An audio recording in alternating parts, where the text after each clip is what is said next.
Good afternoon, my respectable teachers, attendees, and all of my friends. I would like to introduce myself. I'm Lam Yusu from University of Computer Studies, Yangon.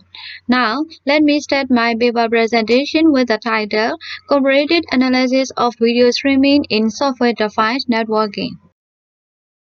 This is my presentation outlines. I want to briefly discuss about my presentation. Video streaming is the enlarged internet traffic and is becoming the most favorite content delivery mechanism for media service. Multiple video streaming will lead to degrading performance and impeding the user's quality of experience. Software-defined networking (SDN) is an architecture designed to create a network easier to manage and more flexible by abstracting the control plane from the data forwarding function in distinct networking devices. This paper mainly focuses on the traffic rerouting approach to improve video streaming bit rates and to reduce packet loss on the proposed enhanced video streaming framework. The experimental result affects and benefit of the proposed method using the mininet emulated the OpenFlow network. It uses OpenFlow features to get traffic statistics from network device and least cost path rerouting instead of default routing in the controller.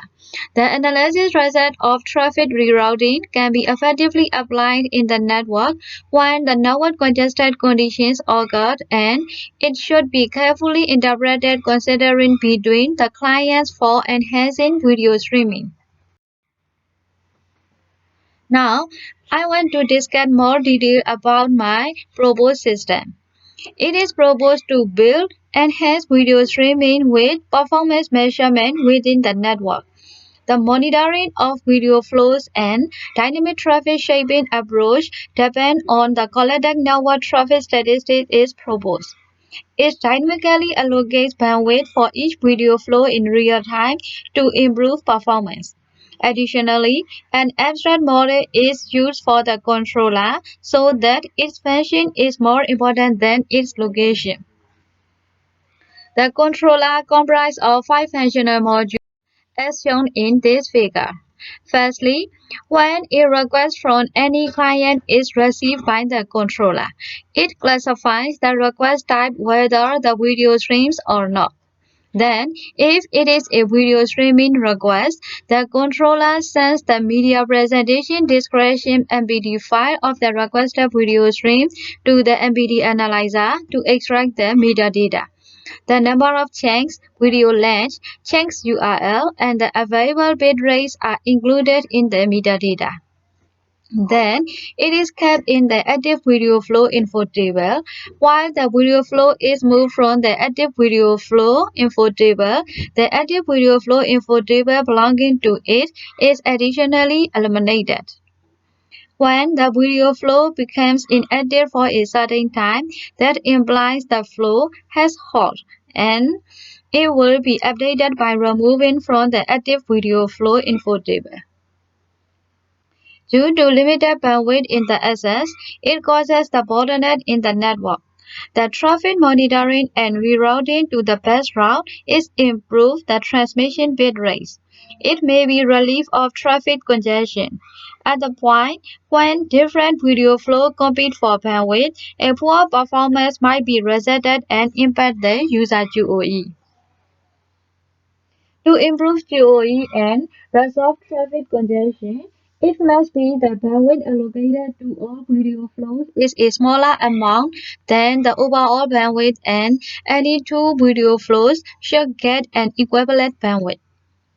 In the next function, so if a video flow is stopped or a new video flow starts, the allocated bandwidth value for every client is recomputed to get the fairness among the video clients. In the last module, after choosing the least cost path among available paths, new flow rules are pushed to corresponding device by utilizing flow rule service is provided by the owner's controller. The topology of the OpenFlow SDN network in this experiment is presented in this figure too. The network consists of a controller C0, a video server H5, 5 video clients H6, H7, H8, H9, and H10, and 4 overflow bridge switch S1, S2, S3, and S4. To test the functionality of SDN-enabled network controls, many researchers rely on Mininet as an experimental platform. Mininet is the network emulator that can create hosts, network links, overflow switches, and SDN controllers virtually within a single computer. Fast prototyping can thus be achieved over Mininet platform. Besides, an SDN coordinator is equipped with an SDN controller for monitoring the video server and streaming clients' network traffic. The SDN controller is based on ONOS and overflow switches are based on Open switch. On the server side, the VLC media player is used as a video streaming server. It is also used as the VLC media player on the client side to get the network video stream. For the video streaming flow on the server side, a simple HTTP server is bound on port 8080. The nature of content in video streaming is an animation video type, Big Bang Bunny with two resolution of 480 into 360p, 40.4 megabyte size, and 1280 into 720p, 89.4 megabyte size, and their duration of 9.56 minutes have been used for video streaming experiments over the Mininet emulated network. The VLC media player has been designed to flow out the video packets via the use of TCP mode. All the packets have been captured by the Wireshark analyzer for all end-to-end video streaming flow. ONOS controller supports digest grabs such as a module, and reactive forwarding routing is used to find a variable shortest path between the source and the destination. In this figure, there is two probabilities, 0.5 each to choose path according to reactive forwarding application. In this figure, the path R1, R2, R3 is uncertified required bitrate path and R1, R4, R3 is certified required bitrate path. If reactive forwarding application choose the traffic flow will be low throughput and high completion time. If this because reactive forwarding app is hop count based and selected the random path. So, to select the optimal path for rerouting the video streams, the computation of the load on the link is needed. The path flow, path table, and path port statistics are collected from all the associated overflow switches in the network. To estimate link utilization, traffic statistic of each link for each path is calculated. Total send bytes and total receive bytes of the specific port at each link that represents the total transmission bytes or the current bandwidth usage.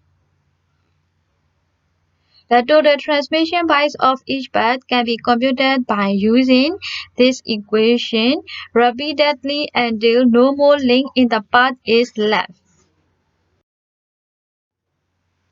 Signifying with the lambda KGI and mu KGI as the link load and link capacity on link K of subpath J of path I respectively. Link utilization LU is given by this equation. Lambda is divided by mu. This algorithm shows the overall process of proposed method. In initialization stage, link load and link utilization assigned to 0. In main process, there are two conditions. First condition is if video streaming is detected. Find a variable shortest path list from server to client. Measure link utilization between source and destination. Calculate link utilization and choose least cost path. Second condition is if the flow is not video streaming. Use reactive forwarding application default.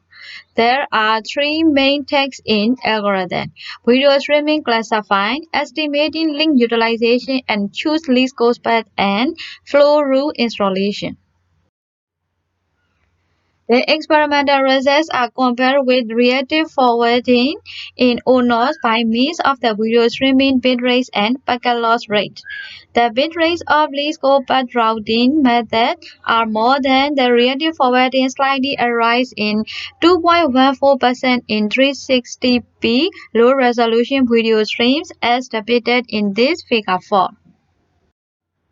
The significant improved 14.43% in bit rates of this rerouting method results in 720p high-resolution streaming video as shown in this figure 5.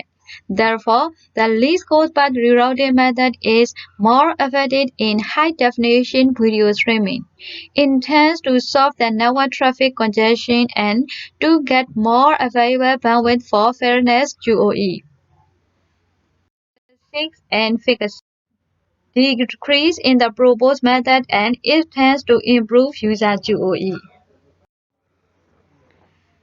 Now, let me conclude my presentation. In this paper, it is compared the least cost path rerouting method with the reactive forwarding default routing in ONOS by the result of the data transmission bit rates and the number of packets in video streaming with two different resolutions.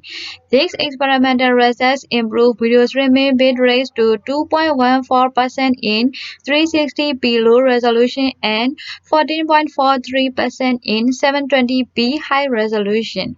It can assist to implement the proposed video streaming framework use ONOS SDN. The proposed framework tends to allocate bandwidth for various video streams depend on the predefined policy, number of video streams, available bit rates, and the bottleneck bandwidth. The maximum bit rate received by each client can be reduced the bottleneck network traffic, even busy hour duration with higher resolution. The current testbed topology in emulation consists of only one video server for the simplicity of comparative analysis. This is not covered in the real world. The implementation of the proposed framework by adding more video servers in future work. These are my paper presentation references. Thanks for your attention. Please give me some suggestions and comments.